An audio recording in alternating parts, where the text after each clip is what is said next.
여러분, 하나님의 아들이신 예수님께서 이 세상에 오셔서 우리를 위해서 하신 일은 무엇일까요?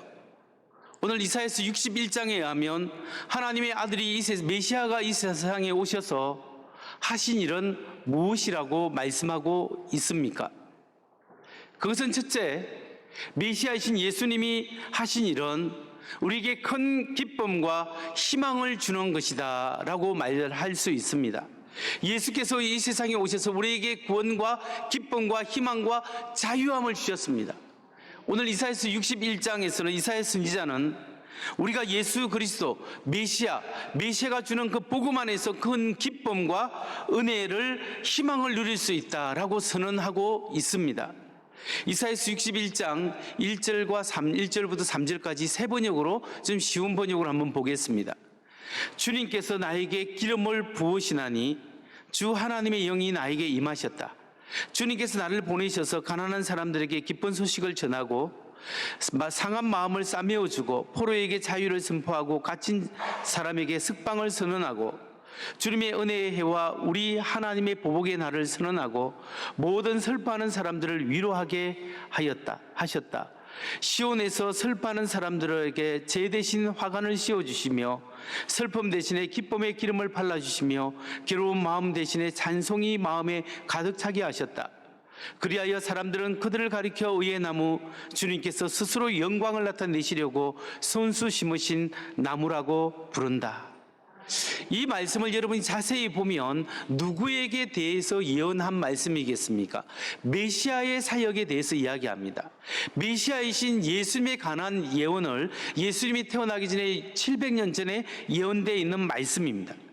여기서 예수님은 메시아가 오셔서 기름을 부음받고 이 세상에서 가난한 사람에게 기쁜 소식을 전하고 상한 마음을 싸매어주고 포로에게 자유를, 갇힌 자에게 석방, 해방을 선언한다, 이렇게 말씀합니다. 여러분, 이 말씀이 전제하고 있는 것이 무엇이겠냐 하면 아담의 범죄 이후, 우리 인류의 조상 아담의 범죄 이후에 모든 사람이 하나님 범죄로 말미암아 하나님과의 관계가 깨어졌다라는 거예요.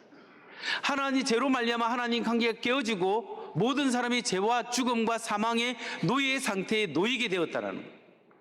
죄와 죽음의 노예 상태에 놓여 있기 때문에 이 사람들은 하나님의 생명에서 떠났고 스스로 구원할 수 없는 사실입니다. 그리고 인류는 그 이후로 절망의 시대, 스스로 불행한 시간 속에 살고 있습니다. 심지어 물질 문명 속에서 살아가는 우리 시대에도 사람들은 영적으로 공고합니다.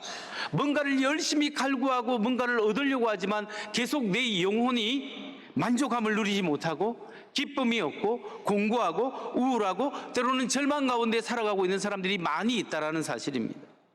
여러분, 그래서 성경은 죄로 말미암아 하나님과의 관계가 끊어진 상태가 절망적인 상태고 세상이 병든 상태라고 진단하고 있습니다.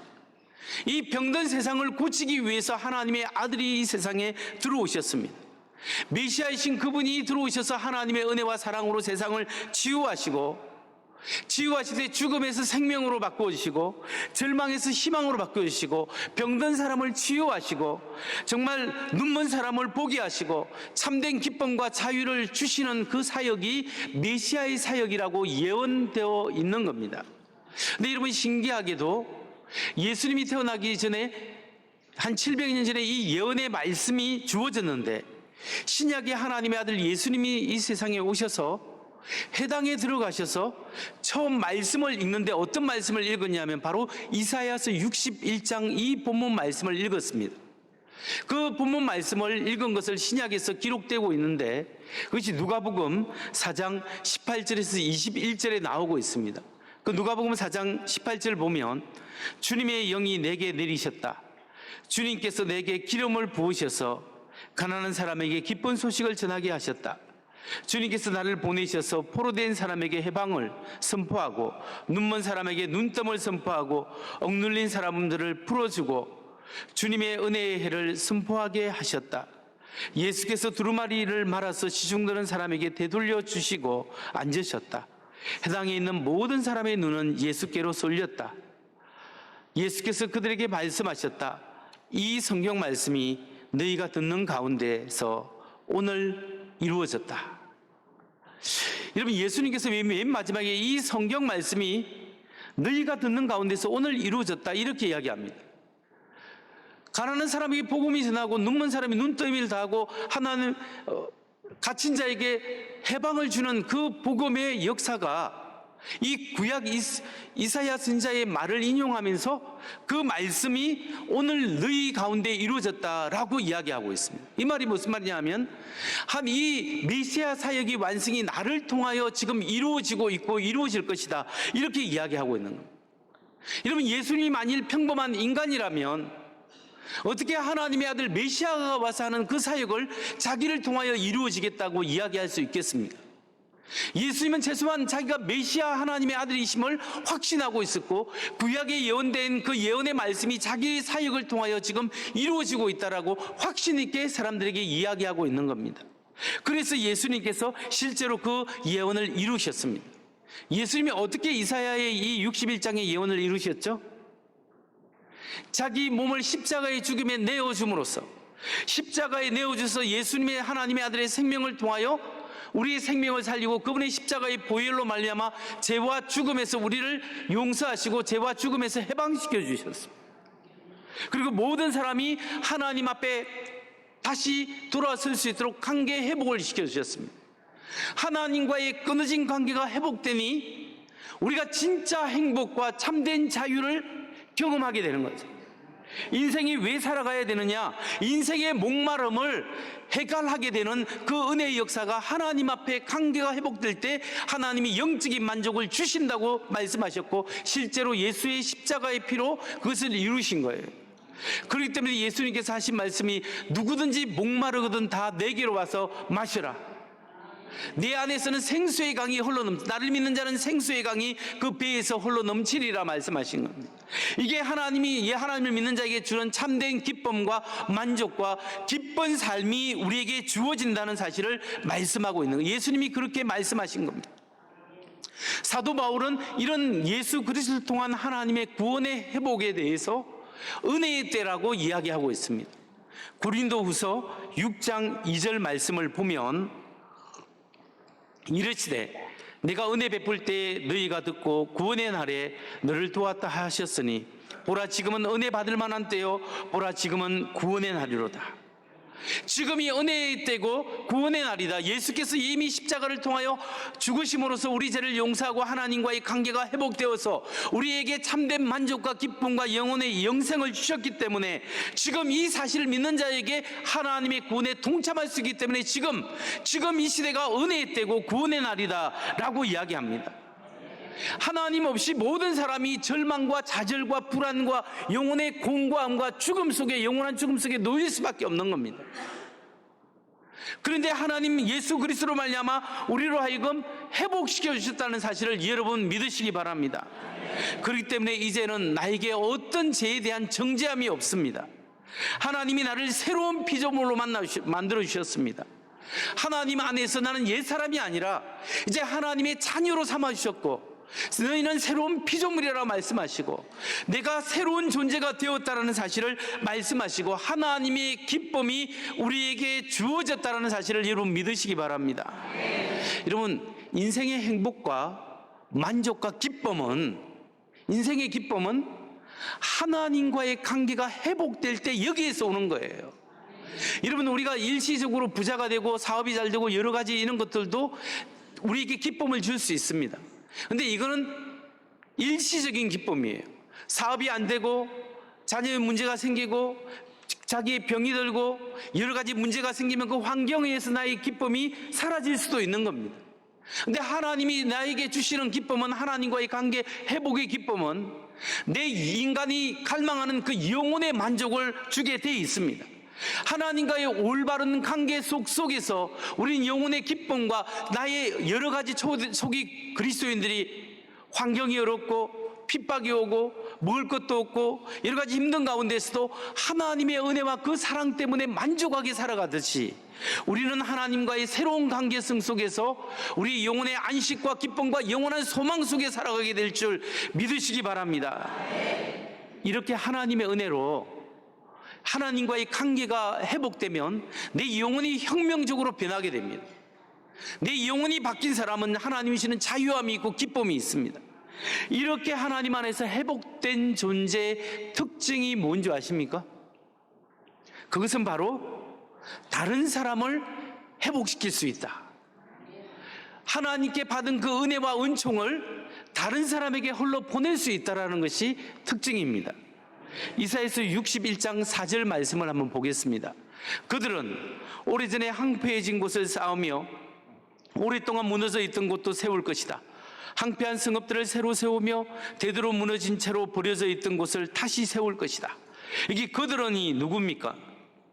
그들은 회복된 백성이에요. 포로 생활에 끌려가서 70년 동안 포로 생활했던 사람이 예루살렘으로 다시 돌아오지 않습니까? 돌아오니까 어떻게 돼 있어요? 황폐하다라는 거죠. 예루살렘, 그 찬란했던 다윗과 솔로몬의 영광스러웠던 예루살렘 성이, 하나님의 성전이 완전히 무너져 있어 황폐한 성읍으로 되어 있다라는 거죠. 그래서 이 말씀에서 먼저 전제하는 것은 황폐함을 볼 수 있어야 합니다. 왜 황폐합니까? 하나님 앞에 범죄해서 하나님과의 관계가 파괴된 사람은 황폐합니다. 깨어지고 무너집니다. 이러면 하나님과의 관계가 무너진 사람은, 하나님과의 단절은 다른 사람과의 관계가 단절되어 있게 되어 있습니다. 왜냐하면 하나님과의 내 관계가 회복되지 않는 상태면 나와 나의 관계가 무너져 내립니다. 그래서 내 안에서 항상 불만이 있고 불만족이 있고 가시가 쏟아져 나옵니다. 내 안에 가시가 있으면 그것이 부모로부터 아니면 다른 사람에게 그 가시가 다른 사람을 찌르게 되는 거죠. 부모가 자녀를 찌르고 자녀가 부모를 찌릅니다. 그러니까 다른 사람과의 관계의 파괴가 일어나는 거죠. 그래서 부모의 관계, 가족과의 관계, 남편과 아내의 관계, 부모 자식 간의 관계, 그 외에도 수많은 사람들의 관계성에서 파괴가 있고 불안하고 분노가 있고 괴로워하고 허무한 삶을 살아가는 것이 우리 인간의 모습입니다. 여기에서 그 관계의 파괴만 있는 게 아니라, 관계 파괴는 하나님과 관계 단절은 다른 사람과의 관계가 단절되어 있고, 다른 사람과의 관계의 단절에는 문제가 일어나게 됩니다. 꿈이 무너져 내리고, 사업에 어려움을 겪고, 마음이 무너지고, 상처받고, 인생의 허물을 느끼고, 뭔가를 이룬 것 같지만은 결코 만족할 수 없는 블랙홀 같은 이 불만족이 내 안에 일어나게 됩니다. 이게 하나님을 떠나버린 황폐한 성읍의 모습이에요. 그런데 예수 그리스도를 통하여 복음을 듣고 내 영혼이 하나님과의 연결된 사람은 황폐하고 무너진 것을 하나님께서 그리스도 안에서 다시 세운다는 거예요. 회복시키는 거예요. 예수님 때 예수께서 찾아오셔서 이 비정상적인 것을 치유하십니다. 나를 고치십니다. 하나님과의 관계가 회복되면 나와 나의 관계가 회복되는 거예요. 그래서 예수 그리스도의 십자가의 보혈로 말미암아 내 안에 있는 가시덩어리들이, 남을 찌르는 가시덩어리들이 싹 끊어지기 시작합니다. 내 안에서 하나님의 은혜로 이 마음이 부드러워지고, 이 부드러워지게 되면 나와 다른 사람과의 관계가 회복되기 시작합니다. 내가 어릴 때 부모로부터 상처를 받았는데 이제는 예수 그리스도의 은혜와 사랑 때문에 내 가시가 잘라지고 나니까 부모로부터 받은 상처가 회복되는 거예요. 상처가 낫게 되는 거예요. 그러니까 이제는 상처가 아닌 거예요. 과거에 얽매이지 않습니다. 하나님이 주시는 새로운 은혜가 내 안에 넘치기 때문에 이제 더 이상 과거의 상처가 나를 괴롭히지 않는 거예요. 다른 사람이 나에게 아무리 뭐라 해도 그 사람이 지를 때는 아프지만 그럼에도 불구하고 내 안에 있어 코핑 어빌리티, 내가 그것을 극복할 수 있는 능력이 내 안에서 하나님의 은혜로부터 나오는 거예요. 그러니까 하나님의 그 인간관계가 회복되고, 문제가 있고 어려움이 있지만 여전히 있지만 하나님의 은혜로 그 문제를 극복할 수 있는 능력과 은혜와 은총이 우리 안에서부터 일어난다는 사실을 여러분 믿으시기 바랍니다. 여러분, 문제는 오늘날 그리스도인의 문제가 뭐냐면, 이미 예수님께서 병든 나의 영혼을 고치셨다. 예수님께서 나의 죄를 용서하셨고 나를 새로운 존재로 만들어 주셨다는 것을 믿지 않는다는 겁니다. 여러분 믿으시기 바랍니다. 주님이 여러분을 치유하셨음을 믿으시기 바랍니다. 하나님이 여러분의 새 생명을 주셨음을 믿으시기 바랍니다. 나는 새로운 존재가 되었음을 믿으시기 바랍니다. 내 안에 성령님이 계시고 성령님이 끊임없이 내 안에서 기쁨과 은혜와 은총을 주시고 나를 치유하고 계셨다는 사실을 여러분 믿으시기 바랍니다. 이렇게 예수 안에 회복된 사람은 하나님의 은혜로 다른 사람에게 은혜를 흘러보낼 수 있는 겁니다. 황폐한 성읍을 세우는 거예요. 여러분, 하나님이 주시는 기쁨이 여러분에게 회복되기를 주의 이름으로 축원합니다. 그 은혜 때문에 다른 사람을 살리는 여러분 되시기를 주의 이름으로 축원합니다. 두 번째, 예수님은 오늘날 교회를 통하여 하나님의 구원의 횃불을 밝히고 계신다는 겁니다. 예수님이 교회를 세우셨습니다. 그리고 지금도 이 교회를 통하여 성령을 통하여 이 교회를 세우시는데 구원의 횃불을 세상에 밝히는 그 일을 우리 주님이 우리 교회가 활활 구원의 불을 밝힐 수 있도록 하나님이 우리 가운데 일하고 계신다는 것을 믿으시기 바랍니다. 이사야 선지자는 하나님의 백성 예루살렘이 하나님의 구원의 횃불을 밝힐 때까지 계속해서 하나님이 일하고 계신다는 사실을 말씀하고 있습니다. 이사야서 62장 1절과 2절을 볼까요? 시온의 의가 빛처럼 드러나고 예루살렘의 구원이 횃불처럼 나타날 때까지 시온을 격려해야 하므로 내가 잠잠하지 않고 예루살렘이 구원을 받기까지 내가 쉬지 않겠다. 이방 나라들이 내게서 의가 이루어지는 것을 볼 것이다. 뭇 왕이 내가 받은 영광을 볼 것이다. 사람들이 너를 부를 때 주님께서 내게 지어주신 새 이름으로 부를 것이다. 이 말씀에서 시온이 나오고 시온의 의가 빛처럼 드러나고 예루살렘의 구원이 횃불처럼 나타날 때까지 이 시온과 예루살렘이 누구를 말하고 있습니까? 시온과 예루살렘은 포로에서 해방된 새로 성읍을 건축할 새로운 하나님의 백성을 이야기하는 거예요. 옛날에 재지은 이스라엘 백성이 유다 백성이 아니라 이제 하나님 앞에 새로운 하나님의 백성을 말합니다. 이걸 신약에 적용하면 어떤 사람이 될까요? 죄와 죽음과 사망에서 헤매는 사람들이 아니라 이제 예수 그리스도 안에서 새로워진 하나님의 백성, 곧 누구? 교회를 말하는 거예요. 여러분, 이사야서 62장 1, 2절을 오늘날 상황에 맞게 우리가 적용해 보면 새로운 예루살렘, 하나님의 교회가 하나님의 구원을 드러내고 하나님의 구원을 횃불처럼 타오르게 하고 하나님의 영광을 드러낼 때까지 하나님께서 교회를 통하여 계속적으로 일하고 계신다는 것을 말씀하고 있는 거예요. 여러분, 예수님께서 2000년 전에 우리의 구원을 이루시고 교회를 세워주셨습니다. 그리고 오늘도 지금도 성령을 통하여 이 교회를 통하여 하나님의 일을 이루어 나가고 있습니다. 여러분, 이것이 중요합니다. 하나님이 교회를 통해서 일한다. 여러분 한 사람 한 사람이 예수 믿는 사람인데 예수 믿는 사람의 모임이 교회예요.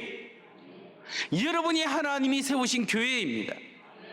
여러분, 오늘날 이 시대에는 교회가 희망을 잇는 시대다라고 표현을 많이 합니다. 불과 30년, 30년 전만 해도 교회가 왕성히 부흥할 때였습니다. 많은 사람들이 여기서 부흥회를 하면 이 강단이 꽉 찰 때까지 사람들이 와서 은혜를 사모하고 밤새도록 기도했습니다. 옆 교회에서 부흥회를 한다면 사람들이 그거 찾아가서 같이 은혜를 받고 기도하고 그 많은 말씀을 사모한 그런 시대가 불과 30-40년 전에 있었습니다. 근데 지금은 말씀에 부응을 해도 사람들이 오지를 않고 말씀을 듣지 않으려고 하는 시대가 되었습니다. 그래서 교회의 정책이요, 때로는 교회의 세택이다라고 표현하는 사람이 있습니다. 그러나 여러분, 우리가 꼭 기억해야 될 것이 뭔지 아십니까? 주님이 다시 오실 때까지, 예수님께서 다시 오실 때까지 하나님이 희망을 걸고 주목하여 하나님께서 계속해서 일하고자 하는 집단이 어딘 줄 아십니까? 그것이 바로 교회라는 겁니다. 세상 사람이 보기에는 희망이 없고 사람들 보기에는 아무것도 아니지만 하나님의 명예를 걸고 하나님의 희망을 불어넣고 하나님의 관심을 집중하는 것이 바로 우리 교회입니다. 우리 교회에서 하나님의 구원의 횃불을 들어서 하나님의 은혜를 드러낼 때까지 하나님이 계속해서 역사하신다는 거예요. 그러니까 여러분, 인간적인 생각으로는 이 시대의 교회가 희망이 없을 수 있습니다. 교회 안에 있는 사람은 교회 바깥에 있는 사람이 똑같을 수 있습니다. 그러나 하나님이 우리 같은 죄인을 하나님의 자녀로 삼으시고 의롭다 하시고 우리에게 하나님의 구원의 복음을 비출 수 있는 희망을 가지고 계신다는 거예요. 여러분이 하나님의 기대주요 희망이라는 거예요. 그러면 여러분, 우리가 하나님의 희망이라면 우리 교회된 우리가 이 시대에 어떻게 살아가야 할까요? 어떻게 살아가야 이 하나님의 복음의 빛을 세상에 비추는 햇불로 살아갈 수 있겠습니까? 그 방법이 여러 가지가 있지만 오늘 본문을 통하여 우리가 생각해 볼 것은 우리 그리스도인은 이 교회를 매우 귀중히 여기고 교회를 사랑하는 데부터 시작해야 한다는 거예요. 여러분, 하나님이 교회에서 이 사역을 통해서 교회에 봉사하고 교회에 헌신하고 하나님이 이를 감당하는 것이 결코 작은 것이 아니에요. 여러분, 우리는 세상에서 하나님 앞에 부름받은 몸입니다. 교회의 속성은 모이는 교회와 흩어지는 교회가 있습니다.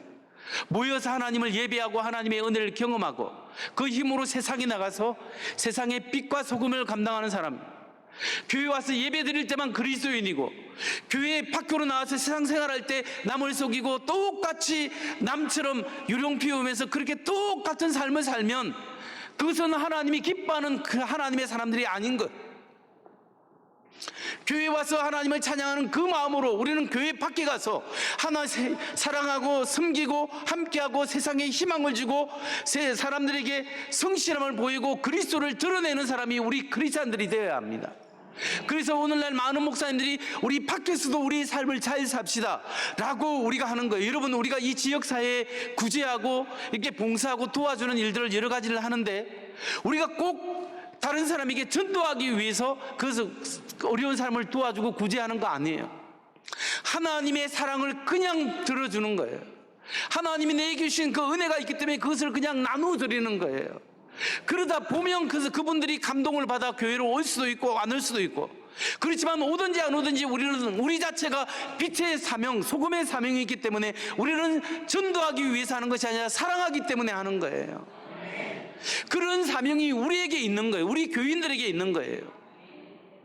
그런데 말입니다, 오늘 우리 본문을 통해서 우리가 생각해 볼 수 있는 것은 바깥의 사명을 감당하는 것도 굉장히 중요하지만 그 반면에 어떤 경우에는 이 교회에서 하나님을 섬기고 교회에 봉사하고 헌신하고 하나님 앞에 귀하게 쓰임받는 것, 이것도 굉장히 중요하다는 사실입니다. 여러분, 교회와 여러분의 관계가 모호해지면 안 됩니다. 왜냐하면 하나님이 우리를 구원하고 축복하는 것이 뭐냐면 구원받은 사람의 모임인 이 교회를 통해서 하나님의 은혜를 경험하게 되어 있습니다. 이 교회를 통해서 성령의 역사를 경험하게 됩니다. 하나님의 살아계심을 우리 교회 모임을 통해서 기도를 통해서 기도 응답을 통해서 하나님의 역사하심을 경험할 수 있도록 하나님의 우리 신앙이 성장할 수 있는 그릇이 뭐냐면 이 교회를 통해서 하나님이 그렇게 하도록 원리를 주신 거예요. 그러니까 여러분 교회와 여러분과의 관계가 애매하신 분은 하나님과 여러분의 관계가 애매해졌다는 것을 기억하십시오. 그냥 나는 교회에 와서 멤버십으로 교회에 와서 주일날 예배를 기분 좋을 때는 드리고 또 기분 안 좋으면 교회 안 나오고 여건 되면 교회 나와서 예배 드리고 여건 안 되면 교회에서 안 드리고 그냥 왔다 갔다 하실 수 있어요. 그런데 그런 분들의 특징이 뭐냐면 하나님과의 관계도 왔다 갔다 하는 그냥 밋밋한 관계에 놓여 있다는 것을 여러분 자각해야 합니다. 하나님을 사랑하는 사람들은 하나님의 모아서 모이는 예배에 감격하며 이것을 기대해야 합니다. 오늘 나에게 주시는 하나님의 말씀이 무엇인가? 오늘 하나님께서 하나님의 말씀으로 내가 어떻게 살아가야 되는가? 주여 말씀하옵소서. 내가 하나님을 경험하기를 원합니다. 이런 그 하나님의 갈급한 심령이 있어야 한다는 거예요. 그렇기 때문에 여러분, 교회와 여러분의 관계가 여러분의 신앙의 척도가 되는 거예요. 여러분, 하나님 교회를 통하여 하나님의 은혜를 경험하고 하나님의 일에 쓰임 받는 여러분 되시기를 주의 이름으로 축원합니다.